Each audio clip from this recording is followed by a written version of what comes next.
All right. Well, good morning and welcome to the Care Provider Management Branch's Guardian Foundation Series, Webinar 2 for all providers and licensees. This is the second of 3 in the series that are building upon each other. I hope you're all doing well today. We are so excited to be here to share with you information that will help you navigate the Guardian system. Here's our agenda today. We're going to go over what Guardian is. We're going to look at the fingerprint journey to us at CPMB, how to sign up for Guardian, and rosters. Rosters is our main topic today. We're going to go over separating from a roster, connecting to a roster, finding your roster, printing your roster, all of those things. And then we'll have a brief website resource tour, followed by a question and answer time. So what is Guardian? It's a software system comprised of 3 separate portals. It launched in January of 2021. The 3 portals in Guardian each have their own unique URL or address that gives users real-time access to the information within the Guardian system. The applicant portal is where applicants can start an application, submit documents, and receive letters from their Guardian portal.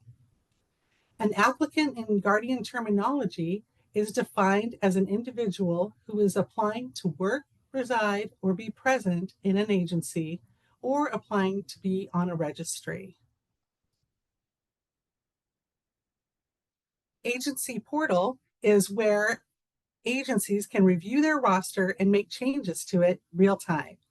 They can check status of an applicant or background check, upload needed documents, and receive notices and letters from CPMB in real time. That's the big benefit. The term agency is inclusive of all providers, licensed facilities, foster family agencies, home care organizations, and trust line agencies. State portals where CPMB and regional office staff can do their work, from processing background checks to updating names and roster. So today's webinar is focused primarily on the Guardian system. We will be sharing how to sign up for Guardian soon if you haven't done so already. Here's a list of benefits of signing up for Guardian.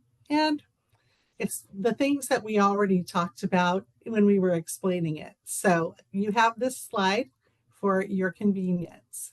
We'll get right into a fingerprints journey to CPMB. An applicant takes their LiveScan form to a LiveScan provider and gets fingerprinted.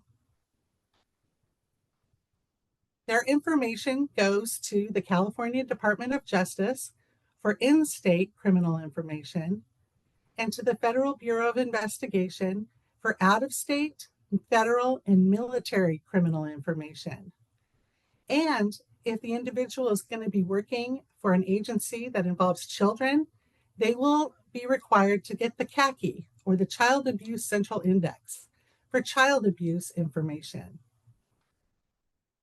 Now, the CACI is name-based versus fingerprint-based, and it's maintained by the DOJ and is a repository of substantiated child abuse investigation reports.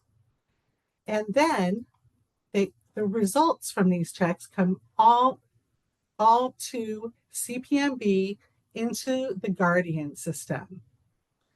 And our background check can only begin when we have received all required background check results. The DOJ may send a clearance letter to agencies here. Well, as you can see, this is not an official clearance letter from DSS approving an applicant to work, reside, or be present, because you can see they haven't even gotten to the background check system yet. So you will have to wait for the official letter from the Department of Social Services and an eligible status in Guardian. Some licensees have expressed confusion between the DOJ clearance letter and the CDSS approval letter. So we published PIN 2512 CCLD to provide additional clarity on the topic for you. And I hope the visuals on this slide help you as well. How do you sign up for Guardian? We have the first point is here. You want to sign up, sign a licensee user access form, an LIC 9277 LUA. If an existing Guardian user account needs new or an additional license or facility number added, you would complete that same licensee user access form. We call it the LUA form, and submit all completed LUA forms to Guardian Login Support at dss.ca.gov. And you can see it's right there on the form. This is a screenshot of part of the form. This form is to be filled out and signed by the licensee. And from there, the licensee can create additional access to employees as they see fit. The instructions are in the Guardian User Guide. While today's webinar curriculum is primarily about how to use Guardian, we do have a great resource about CPMB background check process information that sheds light on what goes on behind the scenes of a background check and why. It's not about using the Guardian system software, but it's very informational and useful. It's available as a webinar PDF or video or a standalone PDF. So you have a lot of options there. Now we're going to focus on rosters, which are our main topic. The annual roster report, the LIS 555. We get a lot of questions about that. And even though some of you have been using Guardian, your local regional office will continue to send out the annual LIS 555 because using Guardian is not mandated. So where do you find the roster in Guardian? It's easy. From the main navigation bar, just hover over rosters and select roster from the dropdown right here. The association roster screen will then appear. You want to select an agency from the dropdown. If there is only one agency associated to your Guardian user account, only one agency will populate. If you have three, three will populate, and so on. You can also adjust the association status by choosing from all, active, permanent, or separated. And then you just press search when you're ready.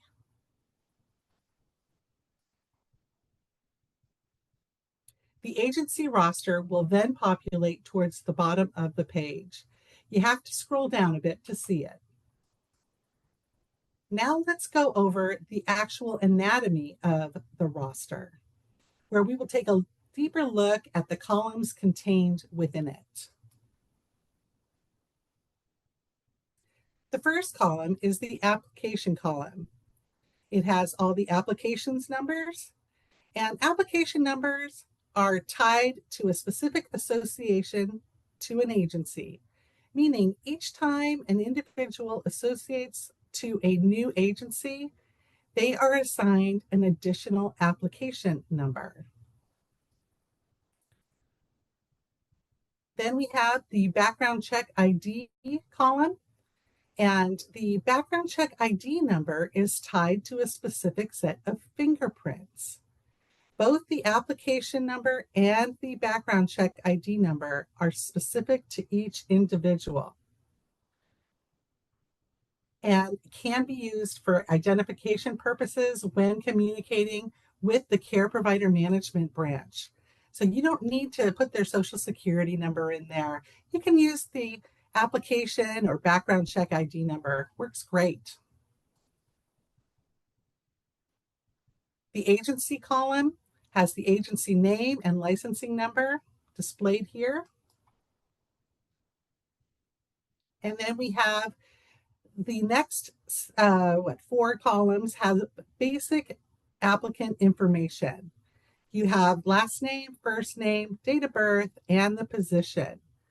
And as you can see, the last name is a hyperlink that can take you to the individual's person summary page. So that's real handy.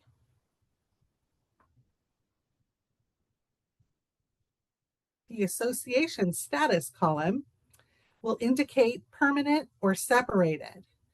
Permanent means associated to the agency, and separated means the individual is no longer associated to the agency. On my visual here, you can see everyone's permanent. It's because that's the filter I chose when I searched for my roster. If you search all, you'll have a mixture of permanent and separated.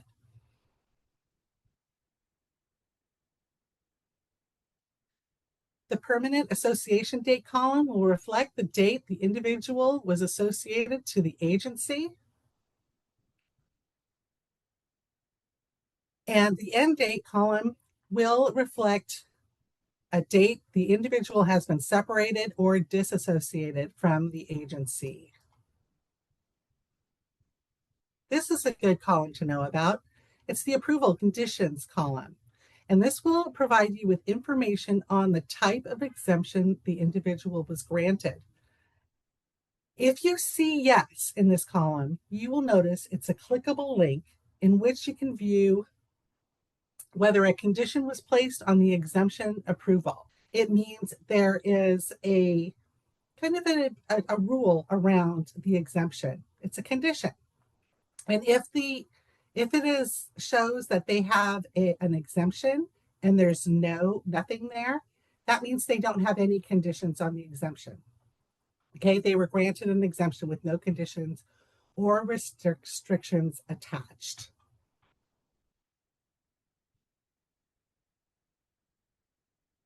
The determination column will give you a snapshot view of where the individual is in their background check process.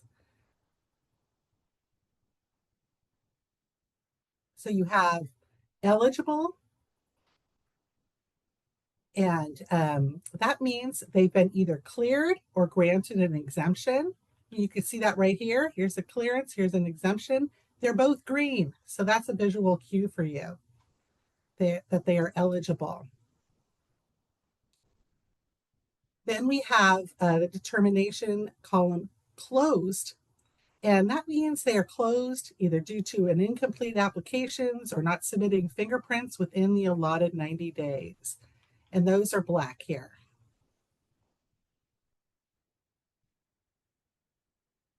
Not eligible, meaning they've been denied or their case has been closed due to not completing the exemption. So I don't have an example here, but it is red when it's not eligible. So another visual cue for you.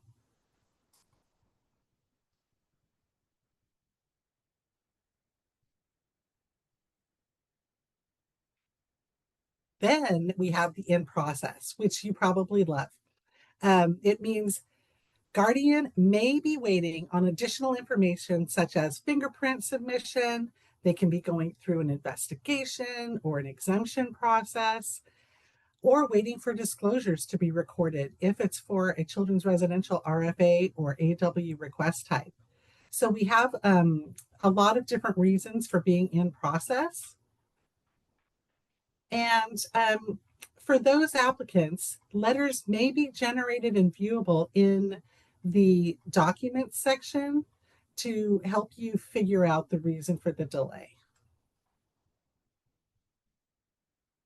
Enrolled in wrapback column. This is a column that has been recently added. Enrolled in wrapback shows if an individual displays yes in this column, they have active fingerprints. If no, they do not have active fingerprints and they are not enrolled in WrapBack. They would need to refingerprint. WrapBack is a service that is provided by the California Department of Justice, and it ensures the CPMB receives subsequent notifications of any new criminal history, and this includes arrests and convictions. And just to mention, WrapBack is an instrumental component of keeping our state's most vulnerable protected from harm. And if you do have an individual with an eligible status that displays a no in the WrapBack column, you may contact us here at CPMB for clarification.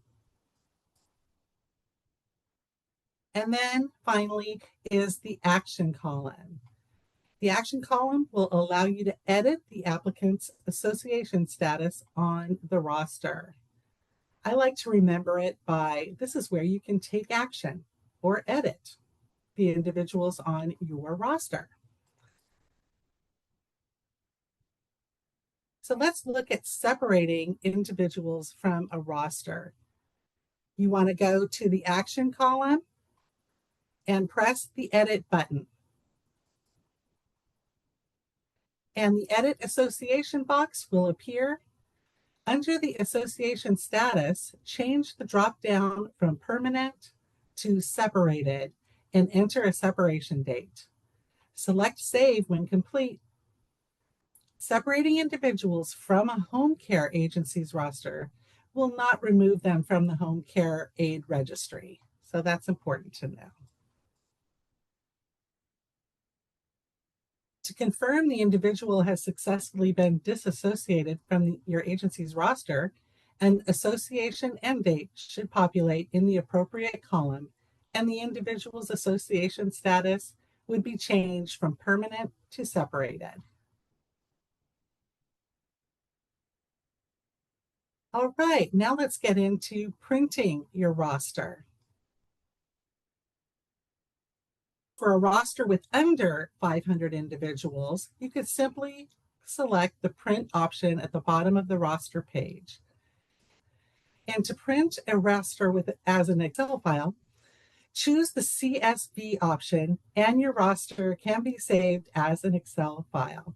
And just so you know, CSV stands for comma separated values and is a file format that stores tabular data. So here is the roster report method. This is the best method for large rosters, and it's absolutely necessary for rosters with over 500 employees. And even if you have a small roster, I personally like the report that is created through this, this way of printing it out. So just note that anyone can use it, but you have to if you have a large roster. So you go to your main navigation page and you go to the reports, choose provider reports, and go to the roster report CDSS. And then go ahead and hit click, and it'll bring you to the roster report page. And here you enter values for the employment status and provider by selecting an option from the drop downs. And then you select view once your search is complete. And just a note here, it's optional to put the provider name in there. You can just put your provider, your facility number, and that works fine.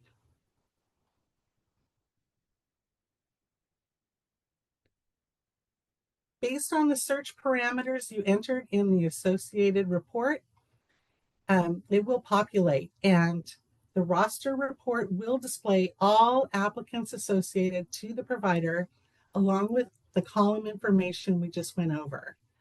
So far, we've gone over how to locate, read, and print a roster. So that's really useful.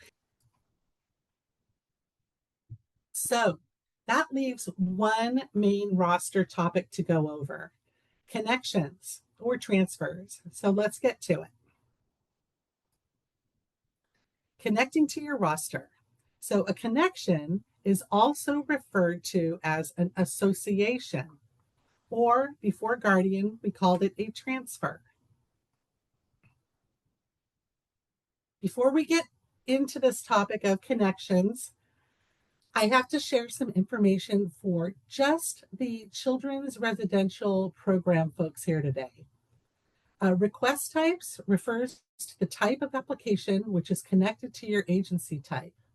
For the children's residential program, we have those who require an Adam Walsh check, and they will need to submit an LIC 508 OOS with their transfer, and others who are applying for resource family approval who cannot transfer, but they will need to submit a LIC 508D when they start a new application. Part of submitting these required documents is recording them in Guardian. So to do that, we have some new resources for you. We're so excited about. We have a navigation guide and a disclosure video to show you how to make sure that required documentation is not only uploaded into Guardian, but recorded in the Guardian system. And the other programs don't have to worry about this. So we'll move on. Okay, well, there are some different methods to connect or transfer. The first one is you can connect without Guardian. And then second, we can connect with Guardian using one of two methods, either the in-network or the out-of-network method. And there is an additional method that you should know about. It's designed to connect a facility's entire roster at once, and it's called a mass roster transfer. This may only be performed through the state portal by a state or regional office staff member when there is a change of the facility or agency number prompted by a change in name, ownership, or address. Okay, prompted by a change in the name, ownership, or address. And it is important to note that this needs to be done before the old facility or agency information is closed in the system. So be sure to contact your regional office if you have a change like that coming up on the horizon, okay?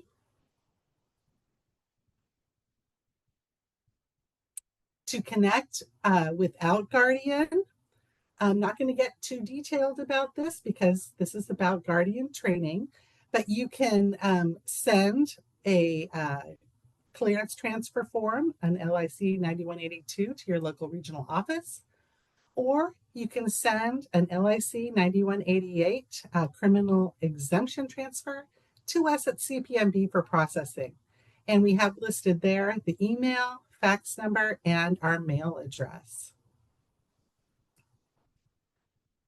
To connect with Guardian, I mentioned there's the in-network connections and the out-of-network connections. So what's the difference? The in-network connections are only applicable to agency users who have more than one agency assigned to their Guardian user account. And it can be used to associate an applicant that is associated to one of your agencies to another one of your agencies. And you would use the add employment route, which will not create a live scan form, even if it's needed. It just won't finish the transfer. And this does not apply to RFAs. Out-of-network connections, you use the add new application route, which will create a live scan form, but only if it's needed. It is to be used to associate an applicant to your roster who is associated to another community care licensing, home care, or trust line agency. As you will soon see, the process or the steps of performing an out-of-network connection are, in essence, the same as the agency starting an application or a new background check. so you'll see that shortly. Just a brief overview, the in-network connection route uses the add employment method shown here. Just once again, it's only applicable to agency users who have more than one agency. And this screenshot shows the person summary page under the Applications tab. Once the applications associated with this background check, this little arrow is opened, it'll open this up and you'll see the Actions area. Here it's blown up. You just want to start by pressing the Add Employment button. Okay, so that's where it begins. Then a brief overview of the out-of-network connection. You will need to use the Add New Application method exclusively. And this is the method that will create a LiveScan form if new fingerprints are needed. And once again, this should look very familiar to you. It's the same process as starting an agency-initiated background check. And it is used to associate an applicant that is already associated to another community care licensing, home care, or trust line agency to one of your own agencies. So you'll start out on the person summary page on the main profile page, and there is the Add New Application green box. And don't worry, we're going to be sharing a video demonstration of both ways of connections in detail very soon. If you want to make sure your transfer is successful, give Guardian a little bit of time to process the connection.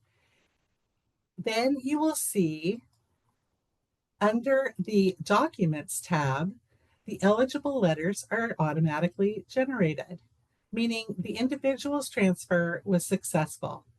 You can also check the information on your roster as well.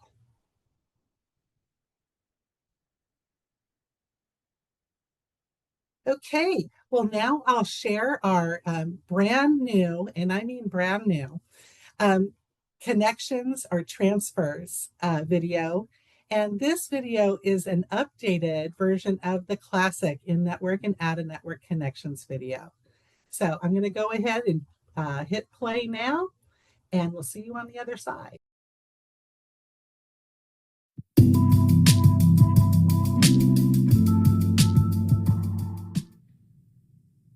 Hello, welcome to today's Guardian training video. This video will cover in-network and out-of-network connections for licensing and home care agencies. In other terms, we will cover how to conduct a transfer in Guardian. In this training video, we will cover in-network connections using the Add Employment feature. In-network connections are applicable to agency users who manage multiple agencies under a single user account. In other words, an in-network connection is a way to transfer someone who is already associated to one of your agencies and to transfer them to another one of your agencies. We will also cover out-of-network connections. Out-of-network connections are transfers you can initiate for people who are in the Guardian database but are not associated to one of your agencies. This may include individuals who are associated to another licensing agency or even the trust line registry. Each topic discussed in today's video will correlate with a section in the licensing and home care agency's user guide with step-by-step instructions to help you navigate the Guardian system effectively.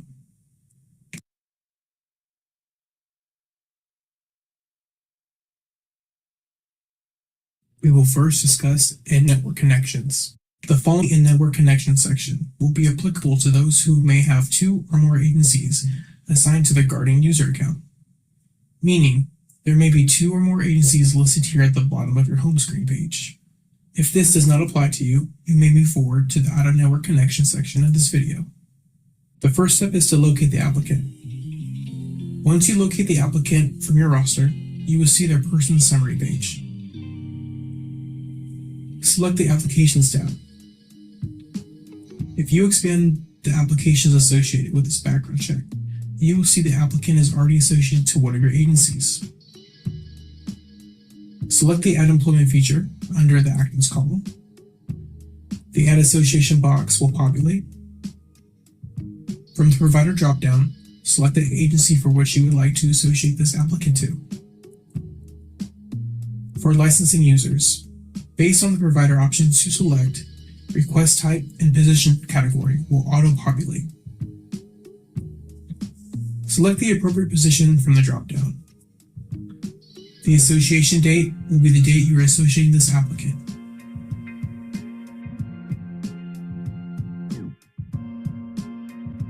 Select Save once complete. For home care organizations, at this point, the individual should already be associated to the Home Care Aid Registry. You would first need to select Add Employment. The Add Association box will populate. Select the appropriate HCO from the provider dropdown. You would then need to change the request type to reflect the appropriate option.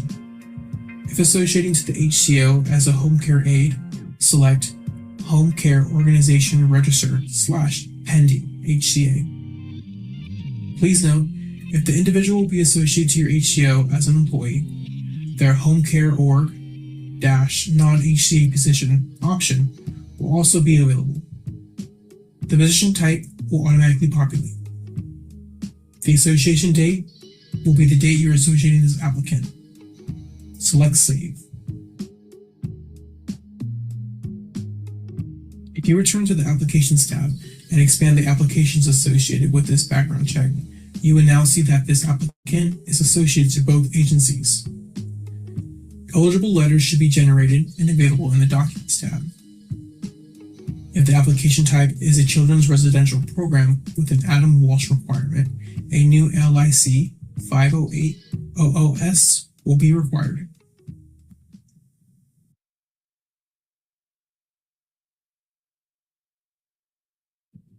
Now we will cover out-of-network connections. Before we begin this step, it is important to note that this process will mirror submitting a new application from starting a background check. Guardian allows you to search the database, utilizing identifying information and associating them to one of your agencies. There are a few items to keep in mind in order for this to be successful. Some facilities require additional background checks for applicants to be allowed to work in their facility. For example, child care facilities require a child abuse check, whereas adult residential facilities do not require this check. Note: specific to resource family approval, although you cannot transfer the clearances or exemption, this will be the same process you utilize to associate an RFA to your foster family agency. The difference is that Guardian will request new fingerprints and require a new LIC 508D each time a new application is created. If you locate an applicant in the database, Guardian will either associate the person to your agency if all required background checks have been conducted, or Guardian will generate a new LifeScan form for the applicant to get LifeScanned and have the appropriate checks completed. For this scenario, we will locate someone in the database and submit an application to associate them to one of our agencies. It will be for someone who already has the appropriate background checks. For home care organizations, keep in mind, individuals in the database may have the correct background checks conducted. However, you must select the appropriate request type. For example, associate them to the Home Care Services Registry to have them added to your agency roster. If you select the incorrect request type, Guardian will notify you on the Research Registries page. The first step is to locate the individual in the database. Select Applications, then Add New. Utilize a combination of the applicant's identifying information and select Search when complete. For the first row, you might enter either the applicant's social security number, driver's license number, or per ID number. After that information is entered, you must complete both entry boxes in the second row, which includes the applicant's last name and date of birth. The more identifying information you enter in this section, the better.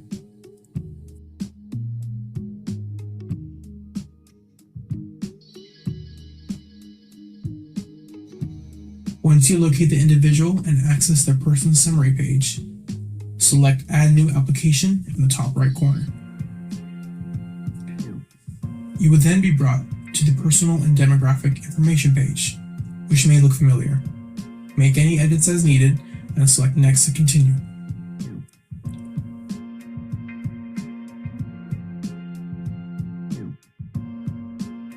You will be brought to the pre-association information page.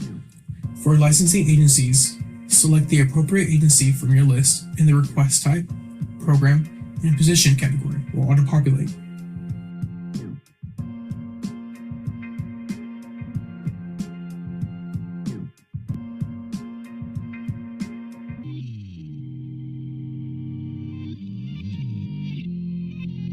If you are a home care organization, you will have to select the correct request type. Upon selecting the request type, the position category will populate. You will then select Home Care Aid from the position dropdown. You will then be brought to the Verify Identity page. Enter your applicant's identity document information and continue by selecting Next.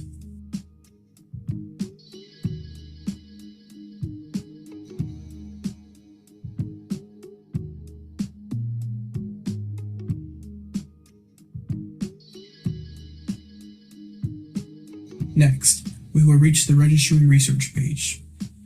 For licensing agencies, your page will appear as displayed here.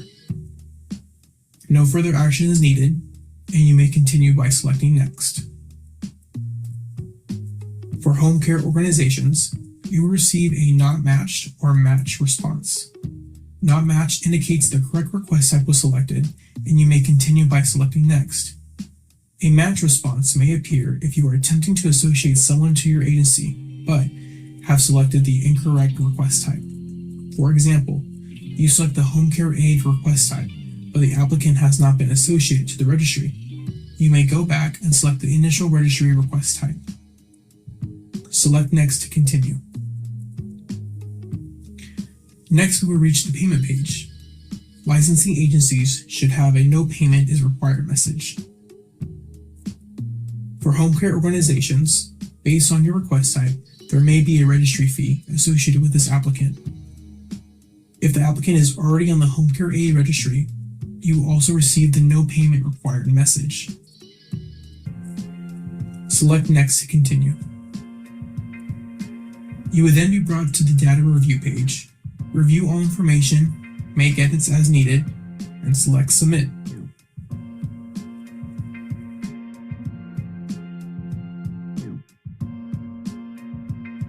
The application submitted confirmation banner will run across the top of the page. A new LifeScan submission is not needed, as the applicant already has appropriate background checks.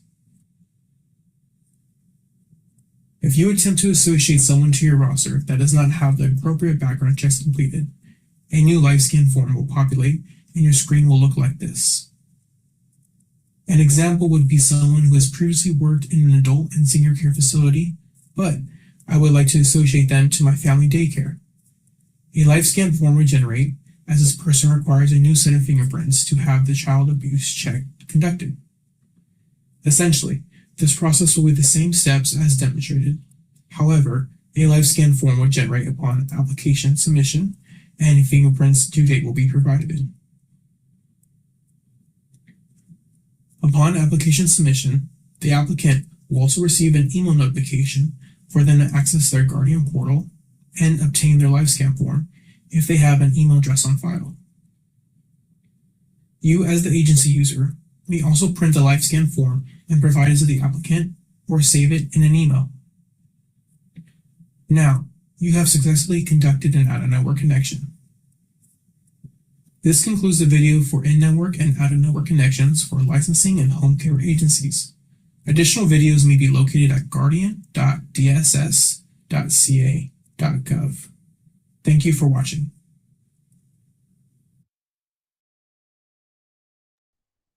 All right, a lot more details there. I'm glad you found it helpful, and we will have that uploaded on our website very soon. Unsuccessful connections, just a little troubleshooting, and Henry went over it a little bit in the video. So, what if the connection doesn't work? Well, if you're using the add employment or in-network method, it could be that they need new fingerprints taken. And this may be due to one of these two reasons. So what does that mean? The fingerprints are active, the fingerprints level of service requirements met. Let's take a closer look at each of these bullet points. Active fingerprints. Here's the criteria for active fingerprints. An individual must be associated to an agency or registry currently or within the past 3 years. Fingerprints become inactive if there are no associations in over 3 years.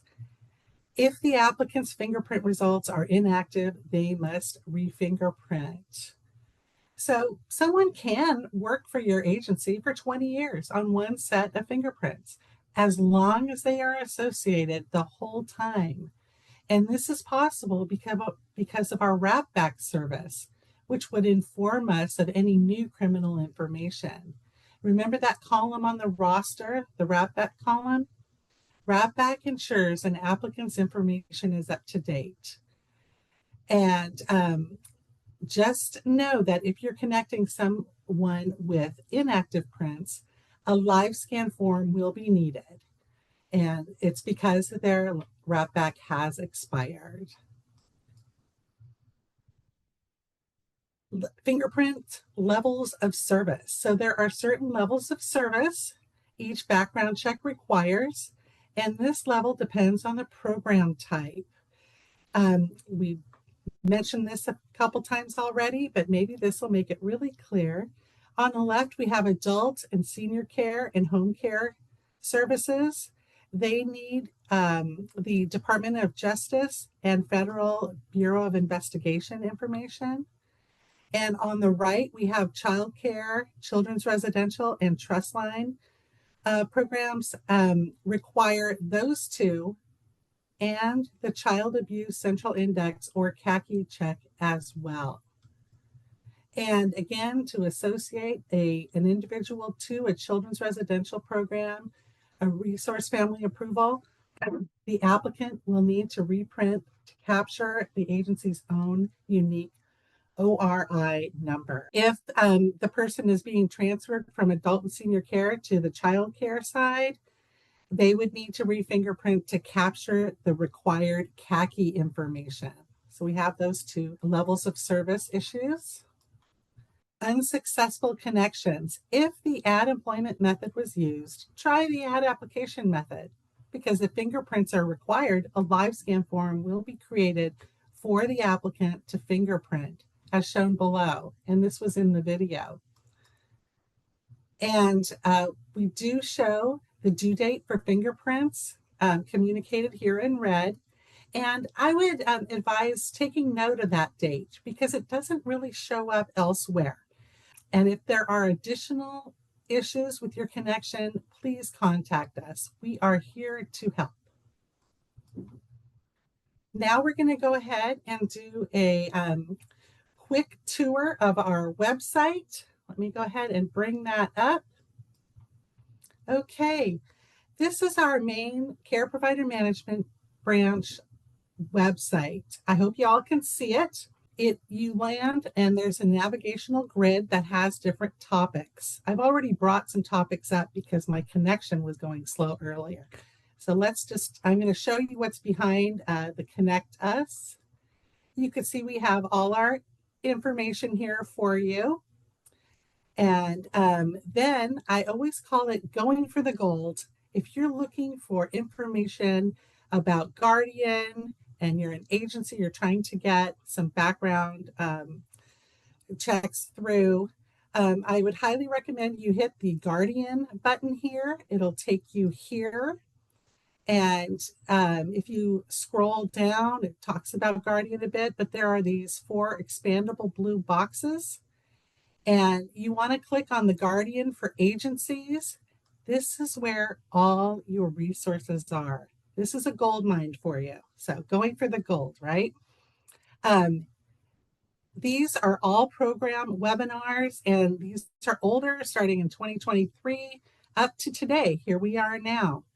And this was the Foundations 1 webinar, aired in May, and you can see the video. If you go down, we used to do program specific webinars, and we have that information in here. And there are some special children's residential program webinars, one about OSCAs in particular, for those of you who know what those are. And then we have the user guide here, variety of flyers. And here are our videos. The ones with the black cover are the newer videos that are shorter and more direct. And then we have some really complete older videos in the blue and white. Okay, so you're going to see that connections video right here when it gets uploaded. So that is so much information for you. I'm going to show you where to get a lot more information. Remember I said going for the gold, and it was the frequently asked questions and the Guardian. You can also get there by hitting this question mark or the other Guardian frequently asked question gold button, and it takes you to these 3 expandable boxes. You can see their Guardian frequently asked questions for applicants, for agencies, and then here's background check process frequently asked questions. So there are a lot of information in these. You can get you can know everything about what we do. So I'll go ahead and go back to those are the 2. And then we'll go ahead and move forward in our PowerPoint.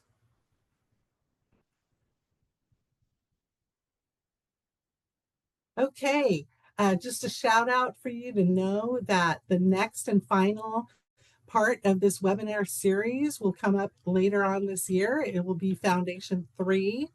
So Foundation 1, 2, and 3 together with Background Checks Demystified really has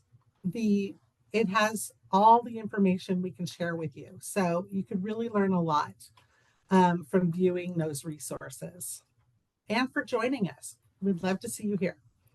And here's, we announce these through the provider information notices, and there's a link to sign up right there. And here is our contact information for you. I want to thank you. This concludes the content portion of today's webinar, and we appreciate your time and hope you have found it to be well spent.